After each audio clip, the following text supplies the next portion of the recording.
بسم اللہ الرحمن الرحیم۔ میرے بھائیوں اور بہنوں، السلام علیکم۔ امید کرتا ہوں سب لوگ خیر اور عافیت سے ہوں گے۔ اللہ تعالیٰ آپ کو سدا خوش رکھے۔ ناظرین، آج کی ویڈیو میں ایک مختصر سا وظیفہ اور عمل آپ کو بتا رہا ہوں۔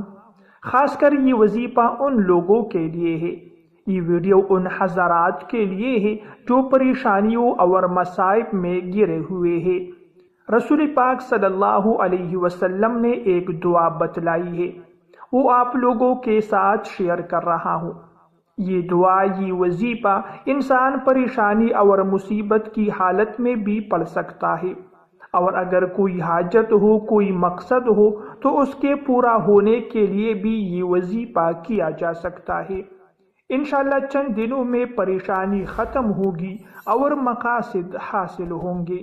دنیاوی زندگی کی صعوبتوں اور پریشانیوں سے نکلنے کا عظیم طریقہ خلوت اور جلوت میں تقوی الہی اپنانے میں پوشیدہ ہے۔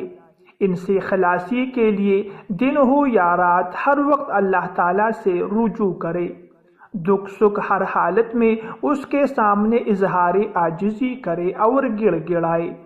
فرمان باری تعالیٰ ہے، اور جو اللہ تعالیٰ سے ڈرے اللہ تعالیٰ اس کے لیے نکلنے کا راستہ بنا دیتا ہے، اور وہ اسے ایسی جگہ سے رزق عطا فرماتا ہے جہاں سے اسے گمان بھی نہیں ہوتا۔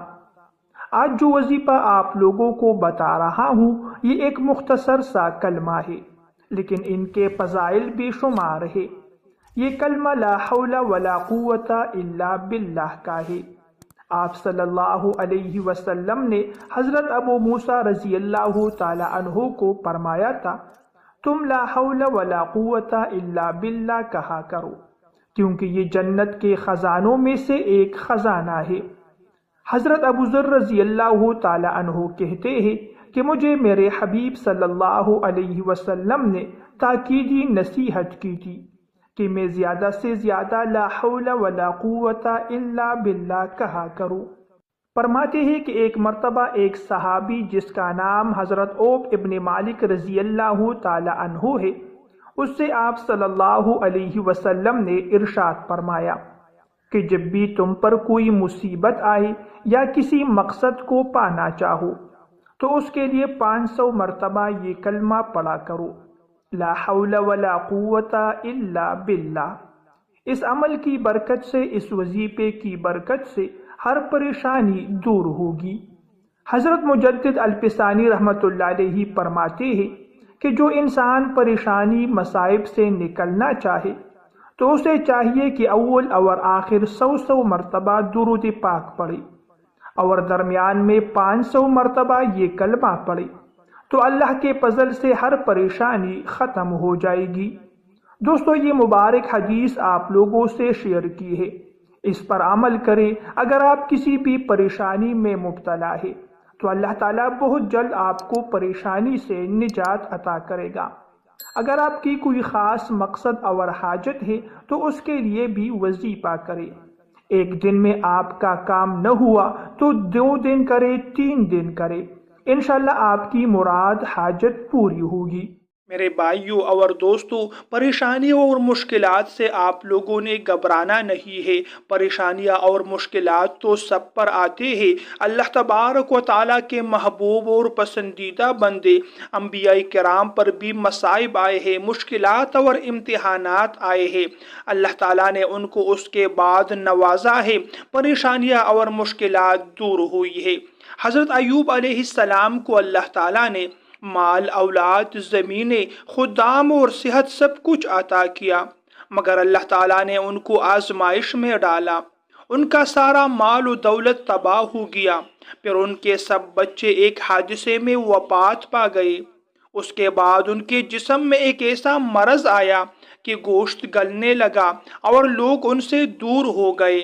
میرے دوستو، حضرت ایوب علیہ السلام نے کبھی زبان پر شکایت کا ایک لفظ نہ لایا، ہر وقت اللہ تعالیٰ کی حمد و ثنا بیان کرتے اور کہتے تھے اللہ تعالیٰ نے جو لیا وہ اسی کا تھا، اور جو دیا وہ بھی اسی کا تھا۔ ان کی بیوی ان کی خدمت کرتی رہی، یہاں تک کہ وہ بھی مزدوری کرنے لگی۔ میرے بھائیوں اور دوستوں، حضرت ایوب علیہ السلام نے آخر کار یہ دعا کی، ربی انی مسنی الضر وانت ارحم الراحمین، اے میرے رب مجھے بیماری نے چھو لیا ہے اور تو سب سے زیادہ رحم کرنے والا ہے۔ اللہ تعالیٰ نے فرمایا اپنا پاؤں زمین پر مارو، یہ نہانے اور پینے کا پانی ہے۔ فوراً ان کے جسم سے بیماری ختم ہو گئی، صحت لوٹ آئی، مال و دولت دوبارہ ملا اور پہلے سے دگنی اولاد عطا ہوئی۔ میرے بھائیوں اور دوستوں، اس واقعے سے ہمیں یہ سبق ملتا ہے کہ پریشانیوں اور مشکلات میں بھی ہم لوگوں نے شکوے اور شکایات نہیں کرنی ہے۔ کوئی بھی پریشانی ہو، اولاد کی ہو، رزق کی ہو، مال و دولت کی ہو، کاروبار اور روزگار کی ہو، ہم لوگوں نے صبر سے کام لینا ہے، اللہ تعالیٰ سے دعائیں مانگنی ہے، اللہ تعالیٰ اس کا بدلہ ہمیں ضرور عطا فرمائیں گے۔ حضرت یوسف علیہ السلام نے بچپن میں خواب دیکھا کہ سورج، چاند اور 11 ستارے ان کو سجدہ کر رہے ہیں۔ یہ خواب دراصل میں ان کے بلند مرتبے کی خبر تھی۔ جب بھائیوں کو معلوم ہوا کہ والد یعنی حضرت یعقوب علیہ السلام یوسف علیہ السلام سے زیادہ محبت کرتے ہیں، تو انہوں نے حسد میں آ کر حضرت یوسف علیہ السلام کو کنویں میں پھینک دیا اور والد سے جھوٹ بولا کہ بھیڑیا کھا گیا۔ یوسف علیہ السلام کو ایک قافلے نے نکالا اور مصر میں بیچ دیا۔ وہاں انہوں نے عزیز مصر کے گھر میں کام کیا، مگر عزیز کی بیوی نے ان پر جھوٹا الزام لگا دیا۔ نتیجتاً یوسف علیہ السلام قید میں چلے گئے۔ قید میں بھی لوگوں کی خدمت کرتے رہے اور خوابوں کی تعبیر دیتے رہے۔ کئی سال بعد بادشاہ نے خواب دیکھا جس کی تعبیر یوسف علیہ السلام نے دی۔ یوں انہیں قید سے نکالا گیا اور مصر کا وزیر خزانہ مقرر کر دیا گیا۔ آخر کار وہ دن بھی آیا جب ان کے بھائی ان کے سامنے آئے اور انہوں نے پہچان لیا، سب کو معاف کیا، والدین کو مصر بلایا اور وہی خواب پورا ہوا۔ انہ من یتقی ویصبر فإن اللہ لا یضیع اجر المحسنین، بے شک جو تقوی اختیار کرے اور صبر سے کام لے، اللہ تعالیٰ نیکوکاروں کا اجر ضائع نہیں کرتا۔ میرے بھائیوں اور دوستوں، ہم نے بھی اسی طریقے پر اپنی زندگی گزارنی ہے، چاہے زندگی میں کتنی ہی بڑی سے بڑی مشکل آئے، ہم لوگوں نے صبر سے کام لینا ہے، اللہ تعالیٰ کی ذات پر توکل اور بھروسہ کرتے ہوئے اللہ تعالیٰ سے دعائیں مانگنی ہے۔ پریشانیاں اور مشکلات وقتی ہوتی ہے، اللہ تعالیٰ جلد سے جلد پریشانیاں مشکلات دور فرماتے ہیں اور اس کے بعد انعامات عطا کی جاتی ہے۔ ناظرین، ویڈیو آپ کو پسند آئے تو ویڈیو کو ضرور لائک کریں اور ایسی مزید ویڈیوز کے لیے چینل کو بھی سبسکرائب کریں۔ اللہ حافظ۔